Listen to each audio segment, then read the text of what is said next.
और अब वक्त है आर पार के प्रसिद्ध विश्लेषण का। कोरोना से डरना जरूरी है। आइए मैं आपको बताता हूं कुछ आंकड़े। मौजूदा रफ्तार से अगर कोरोना बढ़ता रहा तो अप्रैल में ही 5 लाख केस के पार जा सकता है भारत, जो डरावनी स्थिति है। भारत के अलावा सिर्फ अमेरिका में एक दिन में 2 लाख केस आए हैं। 20 नवंबर 2020 को अमेरिका में 2 लाख कोरोना के केस आए थे। अमेरिका में 1 लाख से 2 लाख रोजाना केस आने में करीब करीब 21 दिन लगे थे, जो कि भारत के अंदर 10 दिन के अंदर ही 10 दिन के भीतर ही 2 लाख कोरोना के केस हुए हैं। यह चिंता की बहुत बात है। मेरे साथ बात करने के लिए आज की इस चर्चा में दिग्गज डॉक्टर हैं, जो कि अपने अपने अस्पताल भी चला रहे हैं, लेकिन देश की जिम्मेदारी भी इस समय इन पे है। मेरे साथ डॉक्टर नरेश त्रेहन साहब जुड़ रहे हैं, एमडी है मेदांता अस्पताल के, उनका स्वागत है। मेरे साथ डॉक्टर पीएन अरोड़ा जुड़ रहे हैं, जो कि एमडी है यशोदा ग्रुप ऑफ हॉस्पिटल्स के, उनका स्वागत है। मेरे साथ पद्मश्री पद्म भूषण डॉक्टर अशोक सेठ है, उनका स्वागत है, जो चेयरमैन है फोर्टिस हॉस्पिटल के। मेरे साथ इस चर्चा में डॉक्टर राजेश पारिक जुड़ रहे हैं, डायरेक्टर है जसलोक हॉस्पिटल महाराष्ट्र मुंबई के, उनका भी स्वागत है। देखिए, मेरा मानना है कि आज का ये दिन, ये आर पार का कार्यक्रम देश के अधिकतर लोग देखते हैं, और आज का ये संवाद में मैंने किसी नेता को आमंत्रित नहीं करा, किसी मुख्यमंत्री को आमंत्रित नहीं करा, किसी केंद्रीय मंत्री को आमंत्रित नहीं करा, लेकिन आमंत्रित करा है अपने देश को, उन योद्धाओं को, कि जो इस समय बताएंगे हमारी परिस्थिति कहां खड़ी है। मैं सबसे पहले त्रेहन साहब आपके पास आता हूं और शुरुआत आपसे करना चाहता हूं। नरेश जी, जो मौजूदा परिस्थिति है, क्या भारत समझ नहीं पाया या हमारी आवाम समझ नहीं पाई? डॉक्टर त्रेहन। अपना नंबर फिर से मुझे अपने सेक्रेटरी मुझे जी, लगता है डॉक्टर नरेश त्रेहन से संपर्क नहीं हो पा रहा, उनको हम दोबारा कांटेक्ट करने की कोशिश करेंगे। मैं अशोक सेठ का रुख करता हूं। अशोक जी, मैं सीधा रुख आपका करता हूं और आपसे जानना चाहता हूं, हम समझ नहीं पाए या हम समझ चुके थे, हम बच नहीं पाए?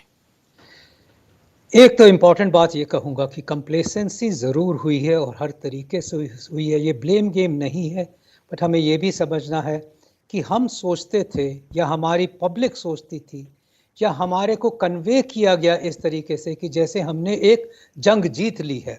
ये कोरोना हमारे देश में बहुत कम हो गया है, चला गया है, और हमारी जो नीतियां हैं, जो हमने पॉलिसीज़ बनाई, उसकी वजह से हम देखिए दूसरे कई कंट्रीज से बहुत अच्छे हो गए हैं। बट ये कंप्लेसेंसी जो हुई, ये इस वजह से भी हुई कि लोग कोरोना से टायर्ड हो चुके थे, थक चुके थे। तो जब ऐसी आती हैं, और ये भी बता दूं कि वो भी अच्छे दृश्य नहीं थे जहाँ पे कि पॉलिटिकल रैलीज हो रही थी, कई जगह पे क्लियर डेमोन्स्ट्रेशन था हमारे आइकॉनिक लीडर से कि मास्क नहीं पहन रहे, ये कुछ नहीं कर रहे, तो हम दूसरों को कैसे समझा सकते थे, जो कि हम बार बार कह रहे हैं कि मास्क न पहने, गैदरिंग न करें, अपने हाथ धोएं। जब ये सब हो ही नहीं रहा था, तो पिछले ज़रूर मेरे को याद है सितंबर अगस्त जो लास्ट ईयर में लोग डरे हुए थे, भयभीत थे। इनफैक्ट उनको काफ़ी इंफॉर्मेशन मिल गई थी कि कोरोना से कैसे बचना है, और फिर जो हुआ कंप्लेसेंसी, कैजुअलनेस, केयरलेसनेस, वो हर तरीके से हर तरफ हुआ। यस, ये ज़रूर था कि हमें आइडिया था कि करना क्या होगा, बट ये जो वेव आई है, सबने सोचा कि धीरे धीरे अगर आया भी तो धीरे धीरे आएगा, बट हमने वेस्टर्न फॉलो नहीं किया।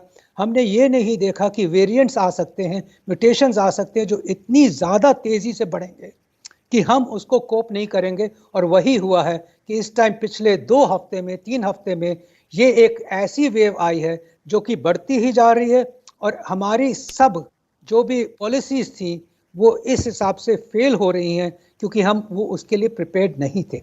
बट छोड़िए बात की पालों को, अब तो प्रिपेयर होना ज़रूरी है।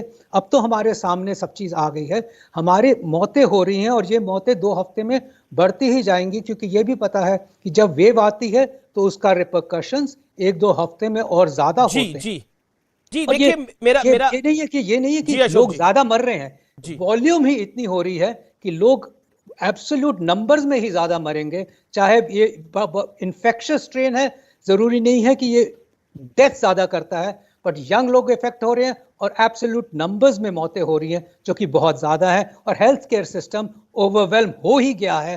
और इनफैक्ट फ्यूचर में तो और ओवरवेल्म होते ही जाएगा अनफॉर्चुनेटली। जी, त्रेन साहब मेरे साथ हैं। त्रेन साहब, अभी अशोक सेठ साहब कह रहे थे कि कंप्लेसेंसी सिस्टम में आ गई थी, लेकिन मैं आपसे बड़ा स्पष्ट पूछना चाहता हूं, आपका अनुभव लंबा है, आखिरकार नया स्ट्रेन क्या इतना खतरनाक है कि इससे बचा नहीं जा सकता? क्योंकि लोगों में डर जरूरी है, क्योंकि वो मास्क डाले, 2 गज की दूरी बनाए रखें, लेकिन ये नया स्ट्रेन इतना खतरनाक क्यों है और ऐसा क्यों फैल रहा है? लोग ये भी जानना चाहते हैं, क्या हमारी पुरानी दवाइयां इन पर नहीं असर कर रही हैं? ये देखो, ये सिचुएशन जो है बहुत सीरियस है।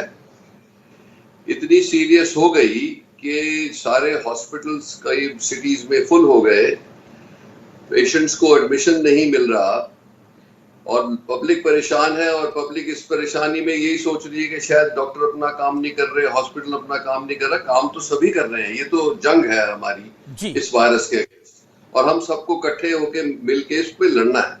ये जरूर बात है कि जो म्यूटेशन हुआ है इसकी वजह से कितना हुआ है और जो पब्लिक इवेंट्स हो रहे हैं उसकी वजह से कितना फैला है।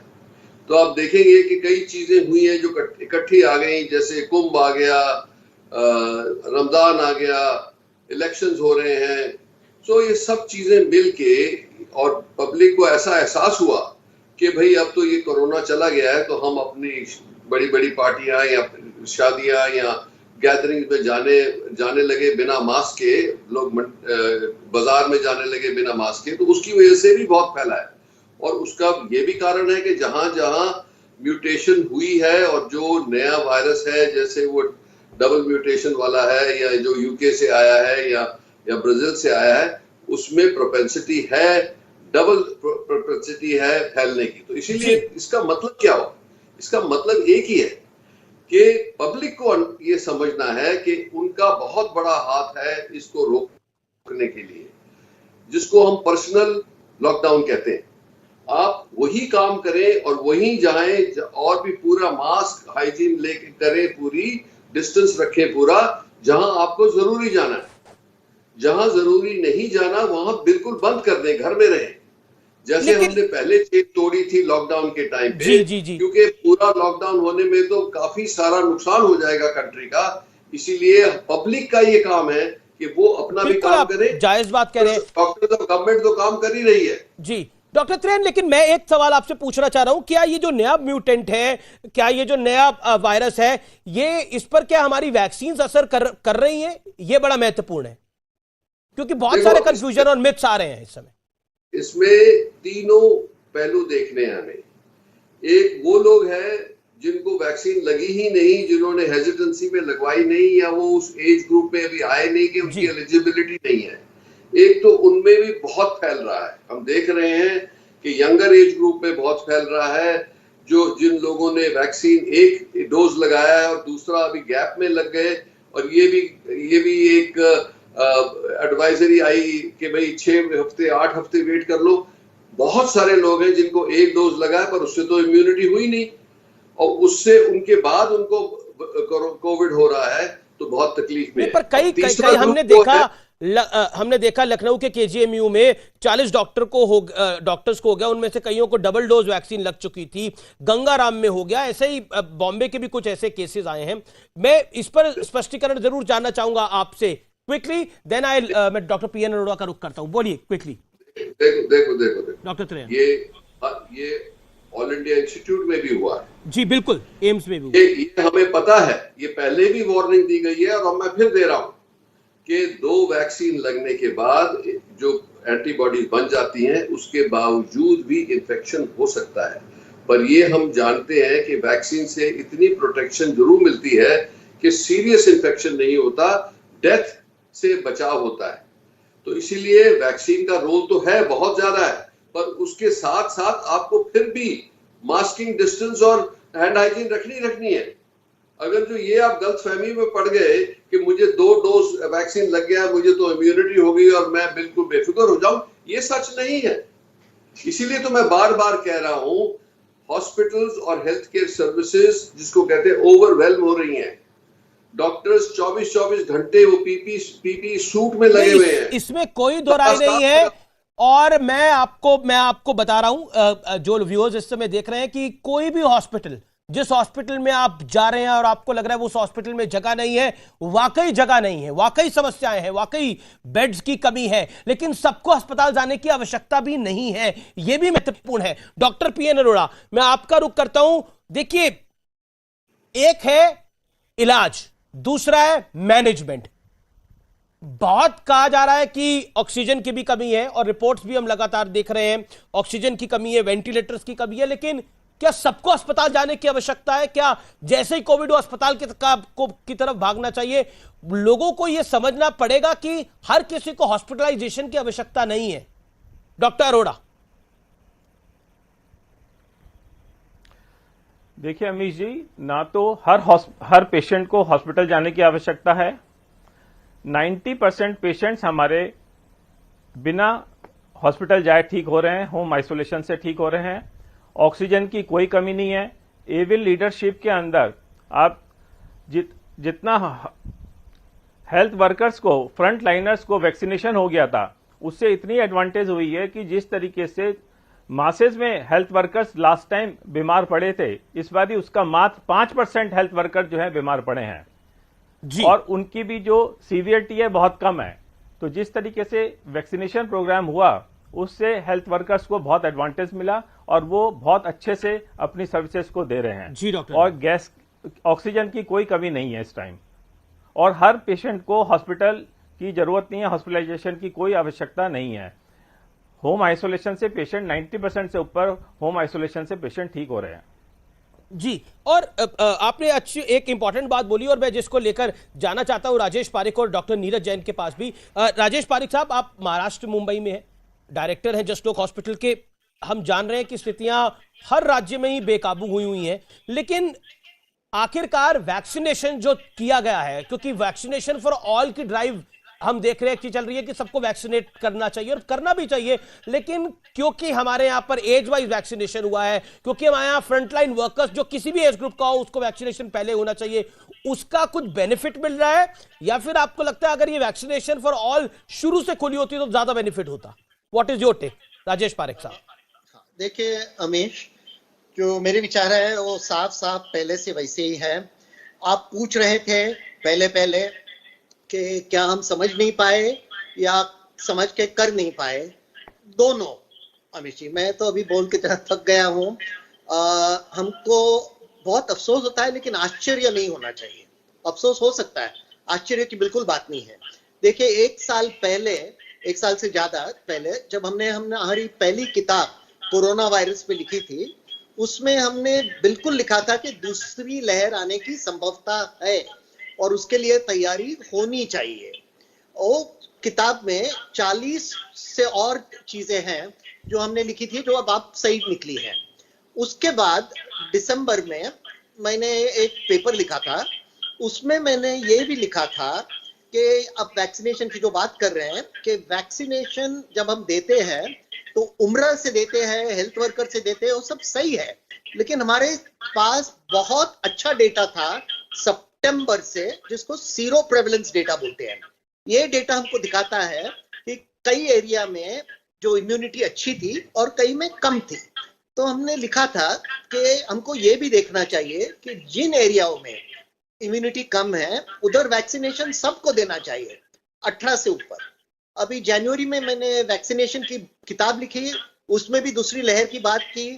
उसने भी लिखा वैक्सीनेशन जल्द से जल्द शुरू करना चाहिए। अभी जो हो गया, लेकिन अभी क्या करना चाहिए अमीश?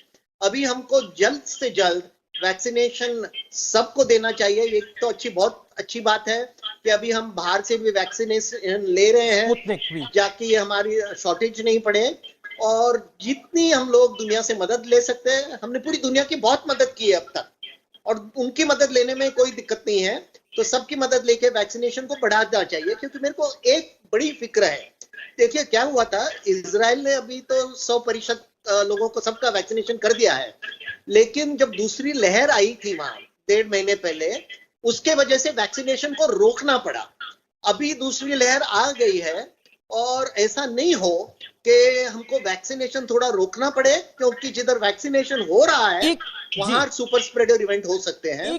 तो दूसरी लहर पे नजर रख के हमको जल्द से जल्द वैक्सीनेशन को बढ़ाना चाहिए। पारिक साहब, बड़ी आपने इंपॉर्टेंट बात करी और मैं जानना चाहता हूं, मेरे साथ इस चर्चा में डॉक्टर नीरज जैन भी हैं, मेट्रो हॉस्पिटल के एमडी।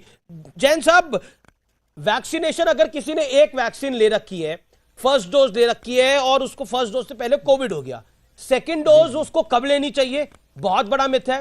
सेकंड डोज लेनी भी चाहिए कि नहीं भी लेनी चाहिए? और सेकंड डोज अगर ले लेगा तो क्या उसकी इम्यूनिटी उतनी स्ट्रांग हो पाएगी आगे उसको कोविड ना हो? देखिए, ये क्वेश्चन तो अभी बहुत मुश्किल है आंसर करना कि अगर सेकंड डोज लेने के बाद भी कोविड होगा या नहीं होगा। फर्स्ट डोज की बात कर रहा हूं। जैसा कि हमने देखा कई जगह पे, फर्स्ट डोज के बाद भी हम लोगों ने कई लोगों का टेस्ट कराया और उनको काफी इम्यूनिटी पाई गई, उनकी एंटीबॉडीज लेवल काफी अच्छा था। तो ऐसा नहीं है कि सिर्फ फर्स्ट डोज के बाद हमें इम्यूनिटी नहीं मिलती। कई पेशेंट्स को हमारे कलीग्स को भी हमने देखा कि फर्स्ट डोज के बाद उनको अच्छी इम्यूनिटी, अच्छी एंटीबॉडी लेवल आया गया। हालांकि ये जरूर है कि जो मैक्सिमम बेनिफिट है वैक्सीन का वो 2 डोजेस के बाद ही आता है। मैं जैन साहब, मेरा सवाल ये था, जैन साहब मेरा सवाल ये था, हो सकता है आवाज मेरी क्लैरिटी के साथ नहीं आ रही हो, मेरा सवाल ये था कि फर्स्ट डोज ऑफ वैक्सीन ले ली किसी ने और सेकंड डोज ऑफ वैक्सीन उसने नहीं ली और उसके बीच में उसको कोविड हो गया है, तो वो क्या सेकंड डोज ऑफ वैक्सीन ले सकता है या नहीं ले सकता? अगर ले सकता है तो कब ले सकता है? That's my question. बिल्कुल ले सकता है, बिल्कुल ले सकता है, बिल्कुल ले सकता है। जैसा कि इनिशियली इन लोगों ने बोला था कि वैक्सीन सेकंड डोज 4 वीक्स के बाद लेना है, बट अभी जो गाइडलाइंस हैं उसमें 6 to 8 वीक्स तक भी हम सेकंड डोज वैक्सीन का वेट कर सकते हैं। और मुझे लगता है कि अगर किसी पेशेंट्स को फर्स्ट डोज वैक्सीन के बाद कोरोना हो गया है तो उसको प्रॉपरली वेट करना चाहिए for 6 to 8 weeks and then he can take second dose of vaccine. He should take.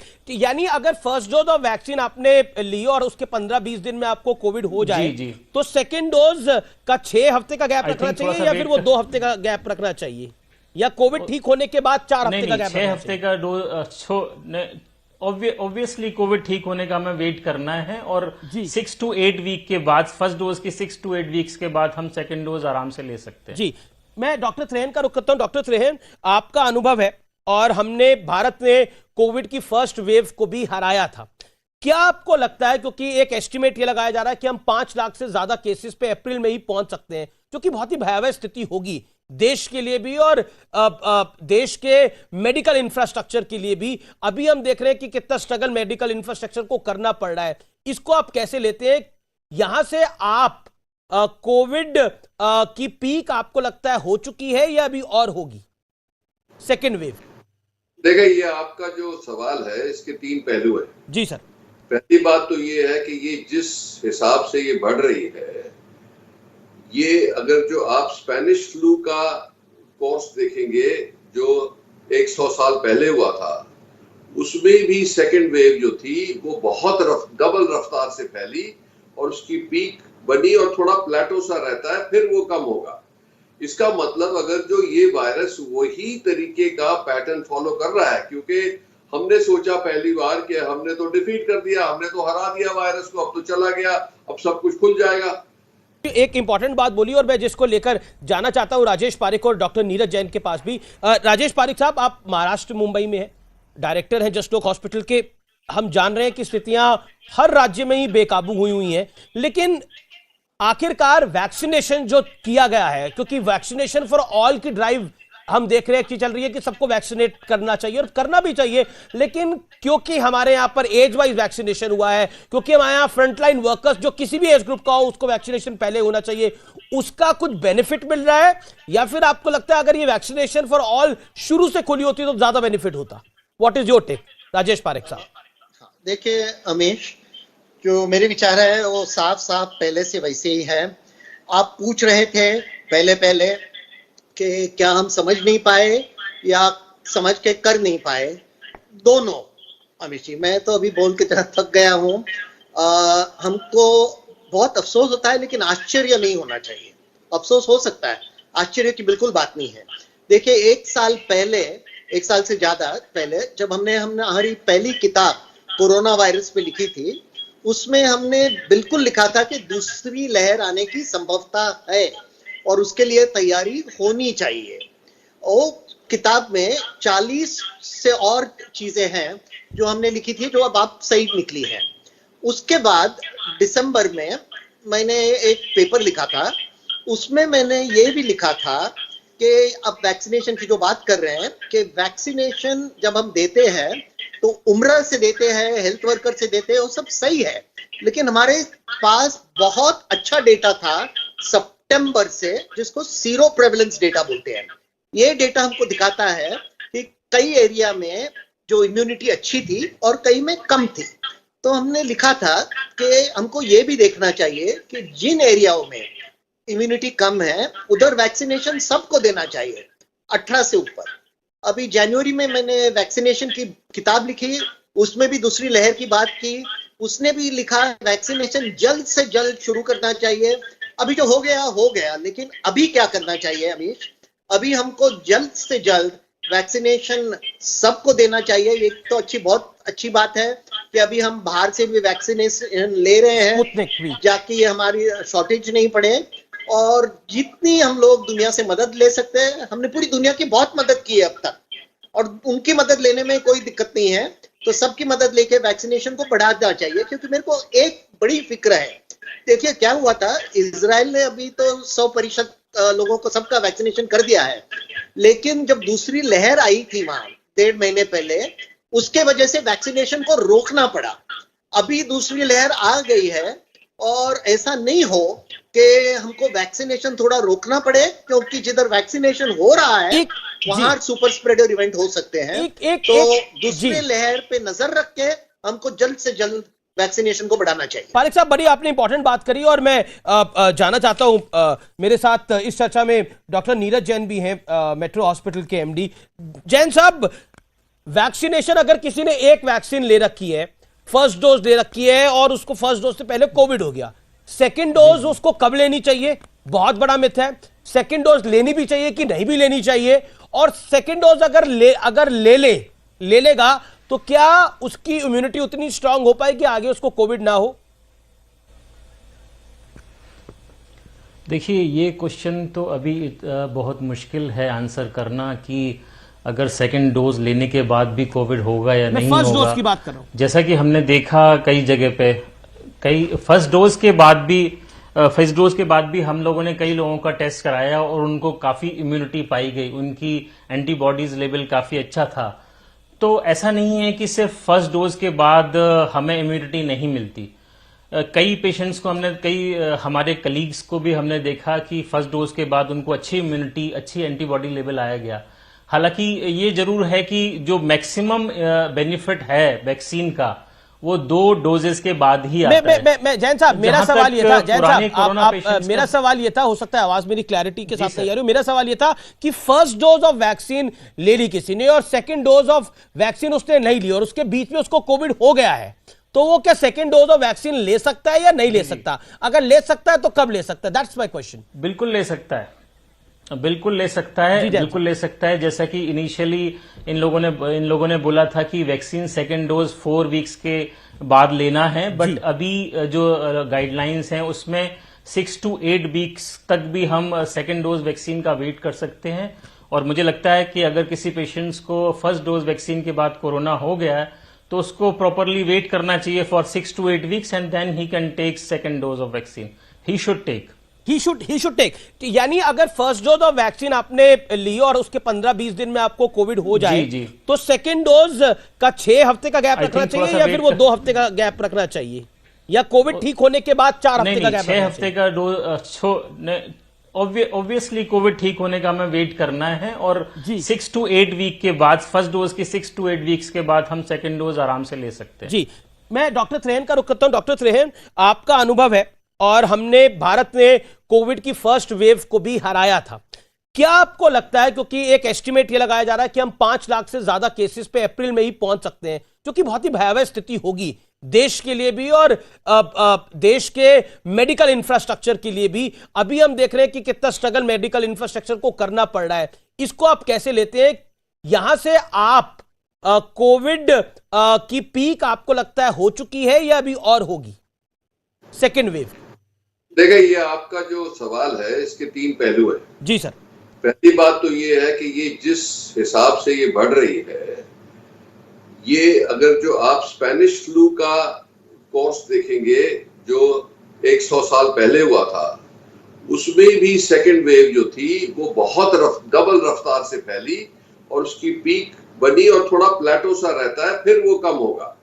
इसका मतलब अगर जो ये वायरस वही तरीके का पैटर्न फॉलो कर रहा है, क्योंकि हमने सोचा पहली बार कि हमने तो डिफीट कर दिया, हमने तो हरा दिया वायरस को, अब तो चला गया, अब सब कुछ खुल जाएगा, पर ये जो हमारी सोच रही है कि हिंदुस्तान में शायद कोई अलग ही होगा, वो नहीं हुआ, क्योंकि सारी दुनिया में सेकंड वेव आई। अब तीसरी वेव भी आ सकती है, इसके लिए भी हमें चौकन्ना रहना है। दूसरी बात ये है आपकी सिंपल बात कि अगर जो आप देख रहे हैं कि 2 लाख तक पहुंच रही है तकरीबन, हमें ये पब्लिक को बड़ा क्लियरली समझाना है कि इसके 3 पार्ट्स में आप आ सकते हो। एक पार्ट ये है कि आप होम क्वारंटीन में रहें और आपकी मॉनिटरिंग करी जाए। हमें पता है आज के दिन के कौन से टेस्ट करने हैं, किस टाइम पे करने हैं, कब सीटी करना है, ये देखने के लिए कि कितनी इंटेंसिटी है। जिसकी ट्रीटमेंट घर पे हो सकती है वो सबसे अच्छा तरीका है कि ज्यादा से ज्यादा तादाद में लोग होम क्वारंटीन में रहें। अगर जो उनके घर में जगह नहीं है होम क्वारंटीन की, तो गेस्ट हाउसेस को कन्वर्ट कर दिया गया है कोविड सेंटर्स के लिए। जो होटल्स हैं उनको कर दिया गया है कन्वर्ट, तो उनको वहां पे रखना चाहिए जहां पे उनकी ट्रीटमेंट चालू रहे, पर उनको हॉस्पिटल बेड की जरूरत नहीं है, तो वो जो लोग हैं जिनको जरूरत है उनको तकलीफ ना हो। जो तीसरा है, क्योंकि आज के दिन बहुत पैनिक है, लोग अपनी ऑक्सीजनेशन लेते हैं, वो 92, 93 आ गई तो उनको सोचते हैं कि अब हॉस्पिटल जाना ही चाहिए, पर ये जरूरी नहीं है कि सब उनमें से सबको आना है। डॉक्टर्स अवेलेबल हैं, हम उनको एडवाइस दे रहे हैं, और अगर जो उनको जरूरत है तो उसी टाइम हॉस्पिटल में आए, पर अगर जो नहीं जरूरत तो वो बेड मत ऑक्यूपाई करें, क्योंकि जितना भी मर्जी हम कर लें, जैसे ये जो फैला है, जैसे फ्लड होता है, उसके फ्लड के ऊपर किसी का कंट्रोल नहीं होता, इसके स्प्रेड के ऊपर किसी का कंट्रोल नहीं है, बट हमें इंटेलिजेंटली इससे डील करना है। डॉक्टर अपना काम कर रहे हैं, उसमें कोई गलती नहीं है, डॉक्टर अपनी जान लगा के लगे हुए हैं, हॉस्पिटल्स की कोई कसूर नहीं है, हॉस्पिटल भरे हुए हैं और भर रहे हैं इतनी जल्दी कि उनके लोग बाहर वेट करते करते तकलीफ में आ रहे हैं, तो फिर वो सोचते हैं कि डॉक्टर लापरवाही कर रहा है या हॉस्पिटल लापरवाही कर रहा है। ऐसा नहीं है, पब्लिक को समझना चाहिए कि हम सबको मिलकर ये जंग लड़ना है। तीसरा, जिसको जरूरत है उसके लिए सब उपलब्धि करनी जरूरी है, वेंटिलेटर भी उपलब्ध करना है, बेड भी करना है, ऑक्सीजन भी करनी है। कई जगह से ये रिपोर्ट आ रही है कि दवाइयों की कमी पड़ गई है, जैसे रेमडेसिविर का इस्तेमाल किया गया है, हाँ, और उसके अंदर ये भयंकर बात ये है कि लोग इतने रिस्पॉन्सिबल और इलीगल है कि ये भी रिपोर्ट्स आ रही हैं कि उसपे ब्लैक मार्केट शुरू कर दी गई है।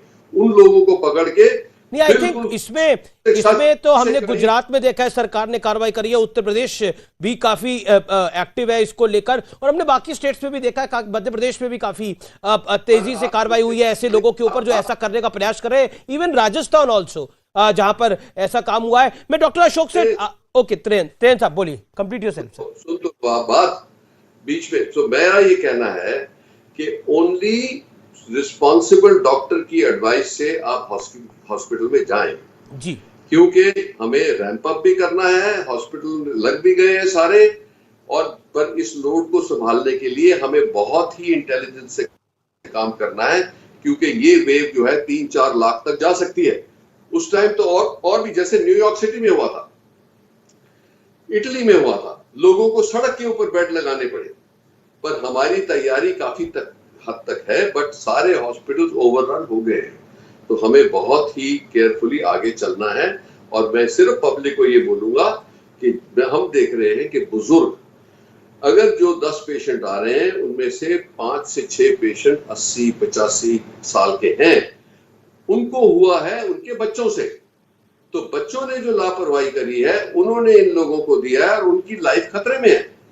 ये मैं बार बार बताना चाहूंगा कि बच्चों, प्लीज अपने आप को संभाल के रखो, अपने आप को पर्सनल लॉकडाउन में रखो। ये मत सोचो कि आपको महत्वपूर्ण बात कह रहे हैं आपकी वजह से किसी बुजुर्ग की जिंदगी चली गई आपकी लाइफ में, तो आप कैसे अपने आप को फॉरगिव करोगे? सबको अपने पर्सनल लॉकडाउन में जाना है, रेस्टोरेंट्स वगैरह बंद करो, में जाना बंद करो, यहाँ घूमना फिरना बंद करो, ट्रैवल अननेसेसरी नहीं करना है, जो घर से काम हो सकता है वो करना है।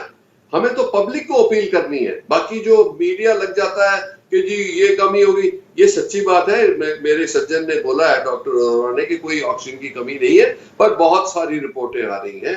इंदौर में हमारा हॉस्पिटल है, वहां ऑक्सीजन की वार्निंग दी गई है कि यहाँ सप्लाईज बहुत कम हो गए हैं, आप लोग बड़े ध्यान से यूज करें। अभी मुझे झारखंड से फोन आया कि हम क्या करें, रेमडेसिविर नहीं मिल रही, ऑक्सीजन नहीं मिल रही, आप कुछ हेल्प करें। तो मैं बता रहा हूं कि हमें मिलके ट्रांसपेरेंटली काम करना है, गवर्नमेंट हो, प्राइवेट सेक्टर हो, इंडस्ट्री हो, जो भी हो। अगर जो हम इसको वॉर फुटिंग पे नहीं करेंगे तो ये बहुत पछताएंगे। आज का दिन है, सब डिफरेंसेस खत्म कर दिए जाएं। जैसे एक जंग हुई थी या इन्वेजन हुआ था किसी एनिमी का हमारे ऊपर, जब वॉर हुई थी, वैसे ही हमें बिहेव करना है। और इसका ये बात है, ये जो वायरस है ये इतना खतरनाक है कि दिखता भी नहीं है। वो एनिमी आर्मी को तो दुश्मन दिख जाता है, हमें नहीं दिख रहा। और मैं बता रहा हूं आपको, डॉक्टर्स लगे हुए हैं, 24-24 घंटे पीपीई किट में काम कर रहे हैं। आप लोगों को सबको एहसास होना चाहिए कि हमें कैसे हेल्प करना है आपस में एक दूसरे को। सबको भेदभाव ऊपर नीचे सब भूल के, ये कंट्री का मसला है। गवर्नमेंट कर रही है जो कर रही है, डॉक्टर कर रहे हैं सो कर रहे हैं। अब पब्लिक की बारी है, पब्लिक नहीं करेगी तो हम पछताएंगे। पब्लिक नहीं करेगी तो हम पछताएंगे। बहुत इंपॉर्टेंट बात करें, मैं डॉक्टर अशोक सेठ का रुख करता हूं। डॉक्टर अशोक सेठ, इंपॉर्टेंट फैक्टर इस समय यह है कि लोग जब कोई, जैसे डॉक्टर त्रेहन बोल रहे थे कि काफी लोगों, जैसे डॉक्टर पीएन अरोड़ा ने भी बोला कि बहुत लोगों को हॉस्पिटल आने की जरूरत नहीं है, इलाज हो सकता है, इलाज घर पे भी हो जाता है, लेकिन एक्सरेस कराने हैं, सीटी स्कैन करा रहे हैं, तो पता नहीं लगता लोगों को कहां जाना है, वहां पर लंबी लंबी लाइनें लगी होती हैं। ऐसी स्थिति में जो खुद कोविड पॉजिटिव है तो बाकी लोगों को बांटेगा। ये जो समस्या है, इससे कैसे निदान पाया जा सकता है, और उसके लिए आपकी सलाह क्या है, जो इस समय लोग घर पे बैठ के आपको देख रहे हैं? देखिए, हर एक को अभी भी समझा दिया गया है कि हर एक को इस चीज की जरूरत है ही नहीं।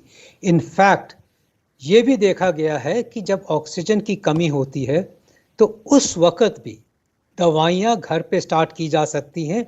होम कंसल्टेशंस अब बड़े कॉमन हो गए हैं और ये ऑफिशियल हो गए हैं, जिसपे कि होम केयर एक स्पेशलिस्ट के द्वारा होम केयर दी जा सकती है।